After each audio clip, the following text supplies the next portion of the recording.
In today's video, I'm going to teach you how to change TickTick Timezone. Getting your time zone right in TickTick ensures reminders fire when you expect them to, especially if you travel or collaborate across regions. We'll start from the homepage, sign in, adjust the global setting, and then show how to lock a specific task to a fixed time zone. First, open your browser and search for TickTick. From the search results, go to the official TickTick website. On the homepage, click Sign in and log into your account. Make sure you're using your own secure credentials and, if available, have two-factor authentication enabled for extra security. Once you're inside the web app, look to the top corner and click your profile icon to open the account menu. From that menu, choose Settings. In the Settings window, find and select the Date and Time section. This area controls how TickTick interprets dates, times, and time zones across your account. Locate the time zone option and enable it.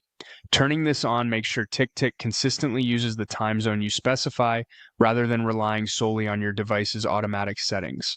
This is especially helpful if you use TickTick on multiple devices that might be set to different regions. Now let's apply this to a task so you can see it in action.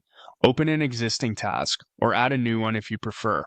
In the task details, click the calendar icon to bring up scheduling options. Start by choosing a date, then select the time that you want the reminder to occur. Next, look for the fixed time zone option and click it. This tells TickTick to keep this task anchored to the chosen time zone, even if you or your device move to another region. You'll see a list of time zones. Select your preferred one. If the list is long, look for major cities associated with your region to find the correct offset more quickly. After selecting the time zone, confirm by clicking OK. Your task now has a due date and time that will remain consistent in the time zone you picked, which is ideal for deadlines tied to a specific location or for coordinating with teammates abroad. That's it. You've enabled time zone control in settings, scheduled a task, and locked it to a fixed time zone.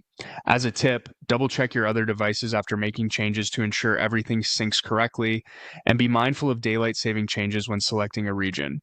Thanks for watching, and now your TickTick reminders should trigger exactly when you expect them to.